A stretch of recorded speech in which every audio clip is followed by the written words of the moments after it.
It's The Pet Show with Dr. Katie Nelson. Hello, everybody, and welcome to The Pet Show with Dr. Katie. I'm Dr. Katie Nelson. In this half hour, we focus on all things regarding your beloved pets, from health to proper care to fun. And we always want to know about you and your pets, so feel free to email me at petshow, all one word, at news8.net. Coming up on the show today, we'll introduce you to the 3 new breeds recognized by the American Kennel Club. And have you ever wondered what it takes for those highly trained dogs to make the cut at the FBI? We'll learn about the process and meet one of the latest graduates. Plus, stick around to meet an adorable adoptable from the Prince William Humane Society. But as we always do, let's begin with this week's Shedlines. This is animal news that you may or may not have heard about. Marcus and Logan Lakos were enjoying a day at a beach in Destin, Florida, when an injured hammerhead shark swam towards shore. Logan worked to pull the shark to shore and remove 2 hooks and a lure that were stuck in the shark's mouth. Despite a few battle scars, the brothers say it was a unique way to enjoy one of nature's coolest creatures. The shark appeared to be fine after having the hooks removed and quickly returned to the open water. In the meantime, in Atlanta, a shelter got creative with its campaign to save 2 dogs from being euthanized. The organization Angels Among Us Pet Rescue posted this touching photo of the 2 of the dogs hugging just hours before they were meant to be put down. Fortunately, the adorable photo spread quickly across Facebook, and both dogs were adopted in just 2 hours. And closer to home, the Virginia Aquarium Stranding Response Team celebrated the release of 7 newly rehabilitated turtles back into the wild at Virginia Beach. The 7 juvenile sea turtles released included 4 Kemp Ridley turtles, 2 loggerheads, and 1 green sea turtle, most of whom were initially rescued after being hooked near fishing piers. The Stranding Response Team is a mostly volunteer-based group that is dedicated to helping marine animals through research, rehabilitation, and education. And at the National Aquarium in Baltimore, they welcomed 2 new additions to their Sea Cliffs exhibit. Take a look at these 2 puffin chicks. The new puffin chick named Penne is the first puffin chick to parents Virgo and Stay Puffed. And veteran puffin parents, that's a cute one, Victor and Vixen, welcome their 5th chick, Valjean. They are the 6th and 7th puffin chicks to successfully hatch in that exhibit since 2006. Atlantic puffins generally lay 1 egg and raise 1 chick a year. Absolutely adorable. All right, well, we are excited to introduce you guys to a few new breeds. It takes a lot of work for a new breed to gain recognition from the American Kennel Club. The AKC currently recognizes 187 breeds. The latest additions are the Berger Picard, Lagotto Romagnolo, and the Miniature American Shepherd, only one of which is easy to pronounce. Today, we're going to check out the new breeds. Gina DiNardo is the Vice President of the American Kennel Club, and she joins us with more. Hello. So, all right, so I practiced. You did, yes. I practiced, but you're a pro at this. So, okay, so tell us first off what it takes for these guys to get recognized. So there needs to be a national breed club that's dedicated to preserving, protecting, and promoting the breed. There need to be at least 400 of the breed geographically spread out throughout the country. So there's a good sound basis for a gene pool. Then there needs to be at least 100 members in the club spread throughout 20 countries. And then they work with AKC to get the standard approved, which they would be judged by in like confirmation events. Okay. All right. Well, let's go ahead and meet them because we have some absolutely adorable babes here. All right. So first we have the Berger Picard. Very good. So it's spelled Berger Picard, right? But it's French, so we have to make it sound all right. So Berger Picard, this is a very ancient French herding breed. They almost died out in World War I and World War II because they're from the Picardy region of France, which was heavily damaged during the war. And so the breed almost died out, but it's been brought back. And they're a very sweet, loving breed. You can see they have nice, docile temperament, great with families. They have a coat that you have to brush it about once a week so it doesn't mat, but it's not super hard to take care of. And they're very gentle, inquisitive. And you said they are a herding breed? They're That's a what herding they were. breed. That's what they were used for? Yes, originally herding. Look at that face. Oh my goodness. They became popular in a movie a while back because of Winn-Dixie. So they needed a dog that the American public didn't know because they wanted a dog that looked like a mixed breed. Right. But they needed like 10 of them to make the movie. Oh, so they got this breed, and now it's going to become popular though because they're so beautiful and they're so cute. Oh my gosh, he really, really is. Okay, so next we have the Lagotto Romagnola. Right, so this is an Italian breed. It's a sporting breed, a water retriever breed, probably the most ancient of the water retrieving breeds. Really? So the Portuguese water dog and the Spanish water dog probably are related to this breed. Very, very smart, and also now the only official dog recognized as a truffle hunter. Ah. So in Italy, they are prized for their abilities to find out very, expensive truffles. Yeah. So does that mean we're a digger, Mom? Oh, yes. So we are a digger, okay. This looks like a poodle, a Portuguese water dog type coat, so I'm assuming the same type of care. Exactly, so they don't shed, they're water resistant. You have to clip it because the hair doesn't fall out, and brush it. So a little more grooming to keep it this length, which is the length you have to keep it if you're going to show it. But they're wonderful pets. And they're probably pretty darn smart and pretty darn busy, I would assume. Lots of energy. You need to keep them stimulated and active, both physically and mentally, so that they're happy. But they're great with families. Nose, I see. Yes. And this is basically, in my opinion, this is like the perfect size dog. I mean, this is like 25 to 35 pounds. Yeah. 16, He's 17 right at inches. 35. 35 pounds. Yeah, he is a great looking little dog. Crawl in your lap. Oh, he is precious. All right, and now speaking of little dogs, our next one with the easiest to pronounce name is also our smallest of the day. So come on up with our little bitty little puppy. So this is an American breed. This is the miniature American Shepherd, which is bred down from the Australian Shepherd, which is also an American breed. So this is a herding breed. Amazingly smart, amazingly gentle, but lots and lots of energy. Can go all day. Excellent herders, but quick as a whip. So excellent for agility, obedience, things like that. They have a coat that does shed, a double coat, but so they need some brushing. But I love the size. Oh, this is just, I mean, so petite and so adorable. So you said from the Australian Shepherd, so these are obviously, as you said, herding dogs. What type of animals were these guys designed to herd? Small, like sheep and goats, right? Yes. So smaller, not cows, but smaller little animals. Oh my goodness, they are so cute. Could we potentially get the three of them back up here I think again? we could. They're all really well behaved. Yeah, and they all are trained. extremely well behaved and just absolutely gorgeous. So do we have any more breeds that are sort of like coming down the pipe? Well, we do. You So think? the American Kennel Club has a whole class called the miscellaneous class, and it's the groups of dogs that are working towards recognition. And this year, actually, we have 3 that came in July and 4 that came in January. So this year, we had 7 new breeds that came into AKC. Oh, wow. These are absolutely gorgeous. Well, we are so excited that you guys got to bring them on today. Excited to introduce you to them all, and you can definitely learn more about these breeds on the American Kennel Club website, which I know we have up there. Yep. And well, we are so excited to have you. You are precious. If your dog goes missing, it's my fault. Absolutely beautiful. Well, thank you so much, Gina, for coming on. Thank you guys for bringing these precious babies on today, and we really do appreciate it. We are going to take a quick break, and when we return in just a few moments, we're going to meet one of the FBI's newest members.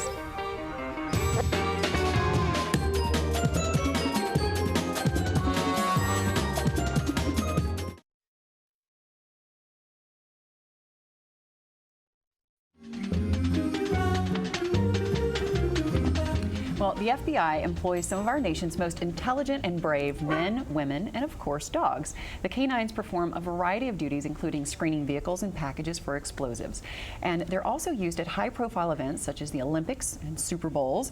But getting accepted into the program is no walk in the park for these pups. Corporal Stephen Hall is with the FBI Police, and he joins us with one of the Bureau's newest graduates, Cassia. And she is absolutely gorgeous. So I'm sorry to ignore you for a sec, but I mean, I'm used to it. People don't know my name, they'll know her name. You know? Yes, correct. So she is doing what she does right now. Right. She is searching our set right now. But she's brand new. She just graduated in June, correct? June 26th. So we've been on the job just about 30 days. Yeah. So. And she hasn't had a day off since because we're getting her. Which means you haven't either. She doesn't drive herself. She did, I wouldn't have a job. So yeah, she's new to the program, but she's not. We've been in school together for 3 months now, Okay. 7 days a week. So she knows what she's doing. It's just a matter of getting her acclimated to the world that she's going to have to work in. Yeah, because she's going to have a pretty high intensity job, I am assuming. So, all right, first and foremost, how do you choose these dogs out of, you know, all the dogs that are out there? And you usually work with Labradors, correct? Mostly, yes. Okay, yes. and is it because of their nose, amongst other things? That and the fact that their health is very good. We don't have the hip problems that you may have with a shepherd. And they have to work around people. It's not all running into an abandoned building or a building that's been cleared because there's a bomb threat. They have to work around the public and do a lot of tasks. So they can't be, you don't want an aggressive dog. They need to be social, yeah. We use food reward, and labs will eat till they explode, as you know. Yes, they will. So absolutely they that will. food reward is always a good thing for them. So. And you said, before we came on, we were just kind of chit-chatting, but you said that you're looking for the nosiest dog you can find, right? That's correct. There's like Guiding Eyes for the Blind, where we have got dogs. I mean, you know, a CNI dog can't do this kind of thing. Right. It would be harmful to what they're doing. Right. So we look for a dog that's doing this. Right.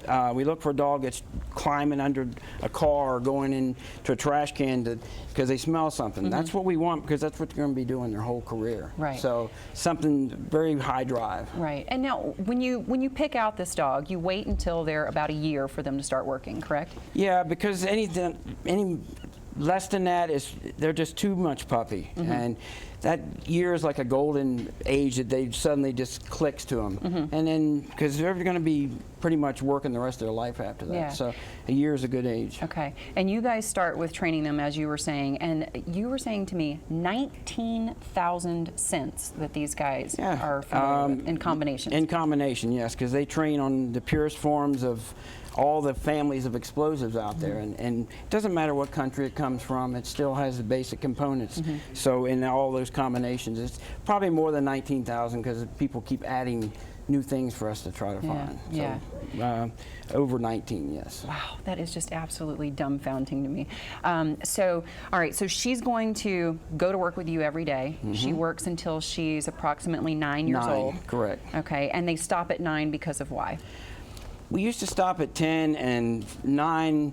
We backed it off a year just because most of their life is spent working or in school, and they need to have that extra time, because generally they don't live as long as a pet, because they have stress, they don't get the sleep that a house dog gets, sleeping 18 hours a day or whatever. Lucky dogs. So, you know, we cut it back a little bit, and then it gives them a little more time to be a dog, even though they really don't want that as much. I have my retired dog is at home, not doing well mentally because I'm not with her. Yeah. So. And when they do retire, they, as you mentioned, they do get to go home with you. I mean, they, they're they're a member of the family, and there's some programs that kennel their dogs, but I want a dog that's not just happy to get out of that cage. I want a dog that I make, excuse me, comfortable and has a family, some, you know, people to interact with. So our dogs all are they're treated like royalty. Yeah. So they come home with us, and they continue to do so after they retire. Yeah.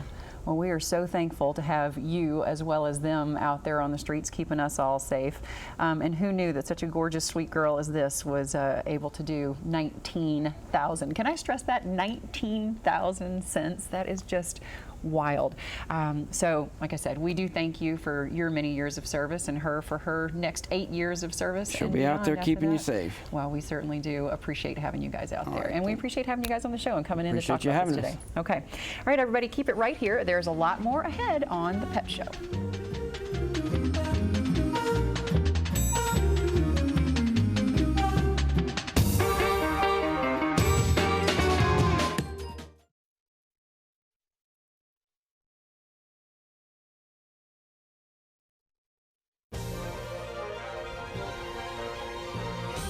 When an orangutan puckered up against a pregnant woman's belly, well, of course, everyone who saw the video went ape. Jenny Mose, sorry.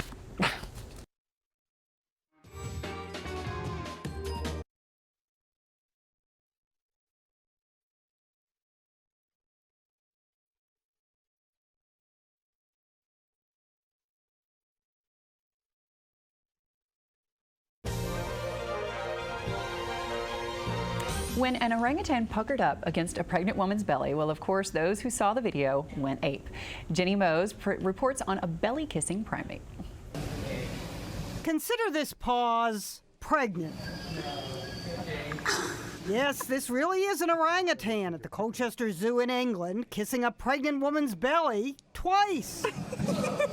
Before Jamie Clark, the father, started recording with his cell phone, the 47-year-old male orangutan named Rajang actually pointed at Maisie Knight's belly. He started rubbing her belly with his finger, just like that. And then came the kiss, which Maisie describes as a nice feeling. It's now gone viral. I just keep getting tagged all over Facebook that my belly's famous. Jamie offered the orangutan his belly, but the ape wasn't interested and shooed away his hand.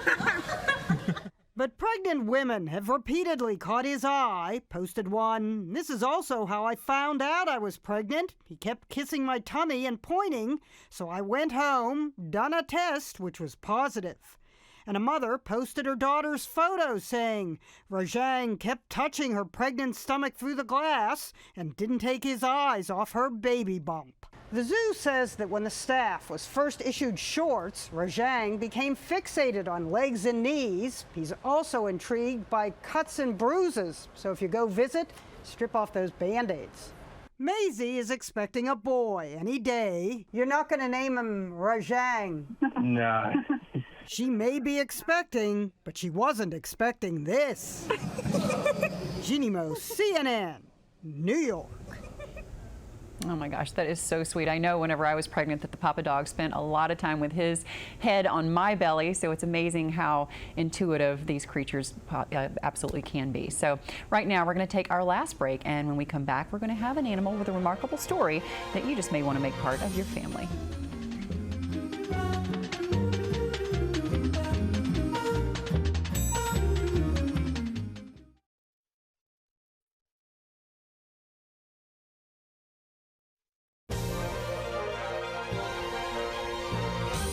Welcome back to the Pet Show, everybody. It's my favorite time of the week. It's time to meet our adorable adoptable, this week from the Prince William Humane Society.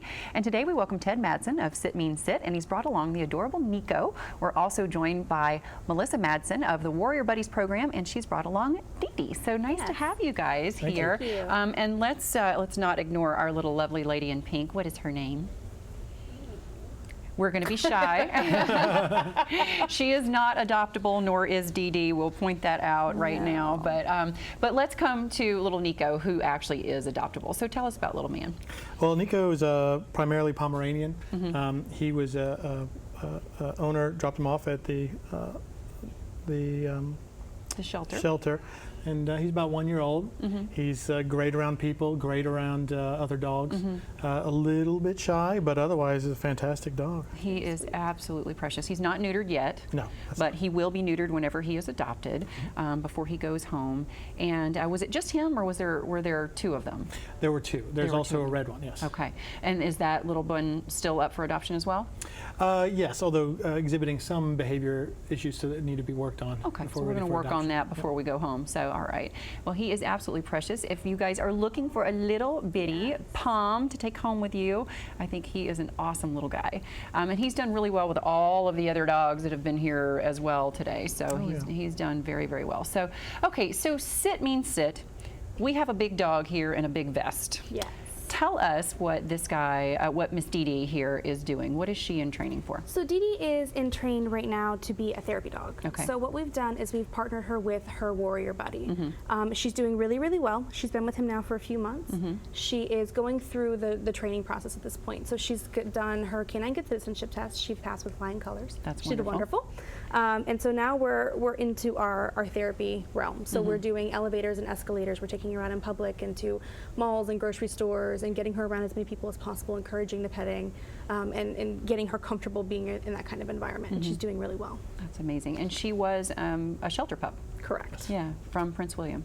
Yes. That's amazing. She came with very little human interaction, and she's just come leaps and bounds. I mean, how long have you guys had her? I want to say probably about five or 6 months at this point. Wow. And initially 2 or 3 steps would completely throw her off. She didn't understand how to get up and down the stairs or anything like that, and so she's come a really long way. She's doing really well. That's amazing. Now, how many of these guys have you guys worked with? Well, there's been 3 that have been adopted by Warriors now, Okay. And we've got more in the pipeline as we try to find a permanent facility to work these dogs. The whole mission really is to rescue dogs and train them for Warriors in Need. I love this. And you guys are pulling all of these from shelters, just so you know that you guys are not going out and buying dogs. You guys are pulling them from the shelter.